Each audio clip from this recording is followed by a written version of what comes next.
Welcome to this new video of Kerbal Space Program, and today we have some things to do in preparation for our Mars transfer window. So first of all, I upgraded our tracking station, which allowed us to have a max DSN power of 250G, as well as enabling us the unknown object tracking. And with that upgrade, we are now fully equipped with the tracking station and have it fully upgraded now. So afterwards, I decided to accept some contracts as we are used to, and decided to do them right away as well.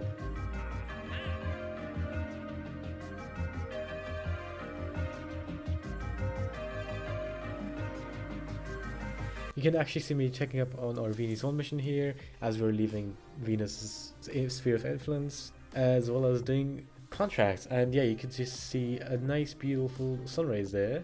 And yeah, today we have following things to do. We're gonna launch a KSP rocket, which is gonna bring one satellite into a North Polar orbit, as well as shoot up Hopper 3, because the mission should have actually been in 150 days, like mid-year, but since the development has been going so strong for the company, they've decided to move it onward and launch it 150 days prior to the actual launch date, because they beat their expectations by a lot. So here we are currently building the KSP, which will go to a polar orbit.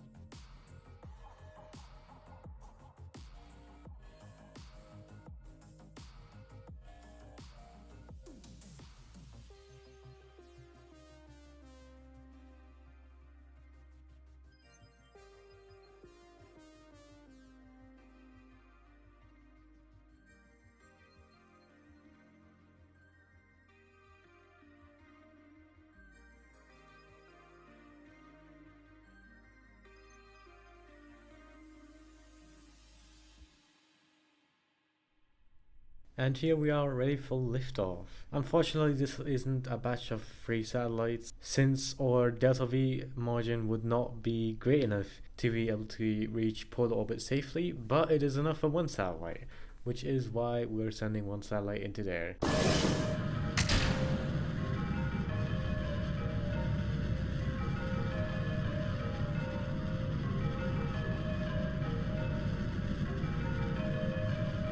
This is partially because we barely have any satellites there, but also because of our new technology. We need more satellites into Earth orbit, because the better satellites we have in space and the more satellites we have in space, the better is our communication network, which is a crucial part in interplanetary travel, as you could see by our Venus 1 mission, because shortly before we even arrived at Venus, we actually lost any type of connection with the Venus 1 probe, which set it to be automated and conduct its own experiments and everything by itself. But once we will regain contact signal with Venus 1, it'll send all that data collected back to us.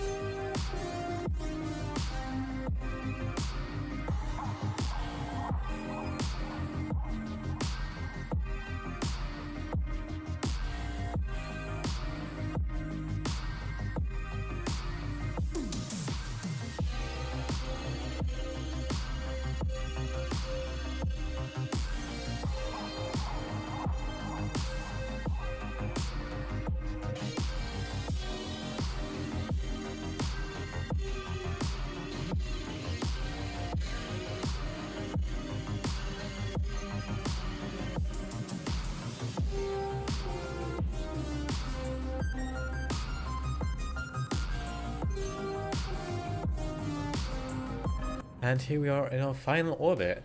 After some correction here and there, we were now able to separate and finished our satellite deployment, an hour and 25 minutes into flight. And as we know it by the KSP rocket shortly after, we are bringing back our last stage, as you can see right here.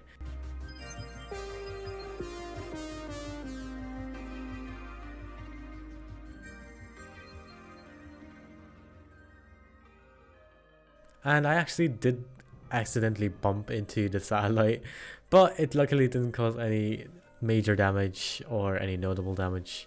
So we could deorbit that successfully, and yeah.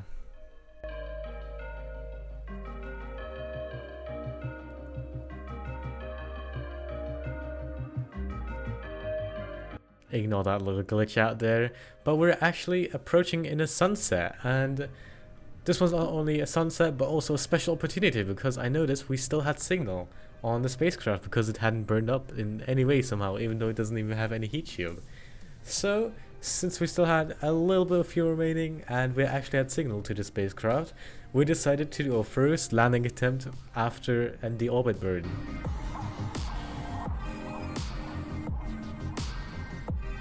This was a very risky task because first of all we were reigniting a whole engine after it has been in vacuum, plus just the sense of it, getting it to slow down good enough was actually a hard task that we had to program, and we were ready for this, but we never expected it to be on this mission.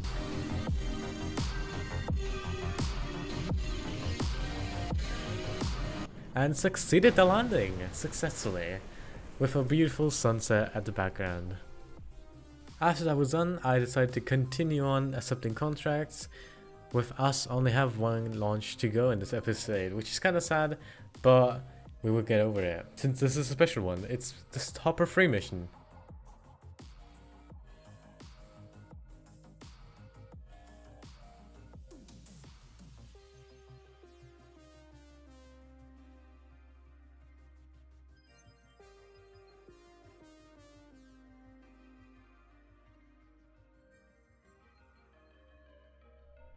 But before we would actually fly off that Hopper 3 and build it first of all, we still had to do a primitive mission, which also went successful.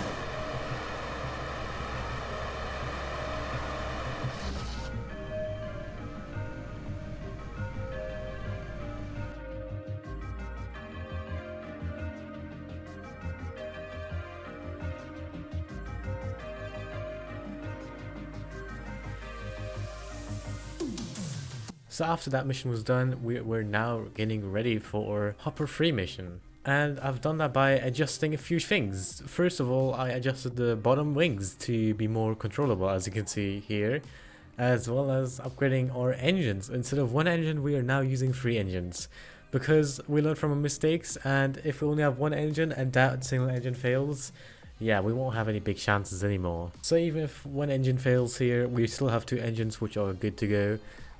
We hope, at least.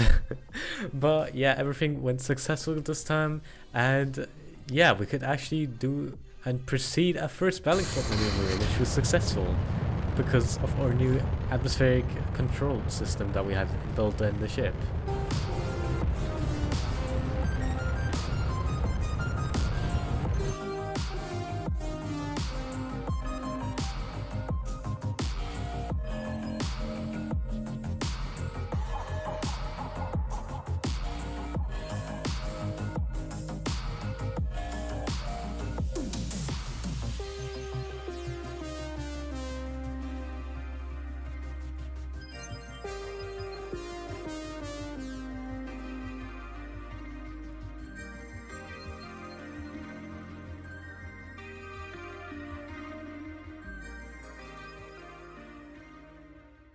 And as we were getting closer to the surface, we actually were having a little bit of struggle. And I actually tried maneuvering towards the landing site, which worked out successfully, and we could therefore successfully land.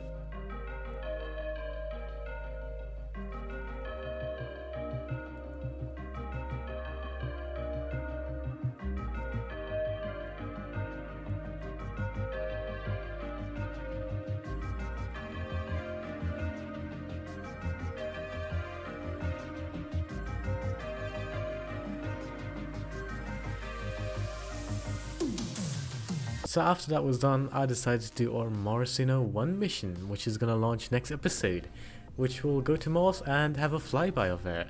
This mission won't be like the Venus 1 mission, which is set to return to Earth. This is actually gonna stay in space forever and will therefore not be equipped with a parachute and heat shield and all that, because yeah, we won't be able to recover it because of the modules that we have to hold in. Yeah, as we have to save a lot of weight, we could not use all of that. But as you can see, I researched something early on which allowed us to have more solar panels and have them more advanced, you could say. Now these are extractable, and it's much better because they're always pointing at the sun. It's like an auto rotation, you could say. And with that said, we had everything done in this episode. So while I built this rocket, you are now able to enjoy the time lapse of me building the rocket. And for now, that should be it. Thank you guys for watching, and I hope I see you guys next episode. Bye bye.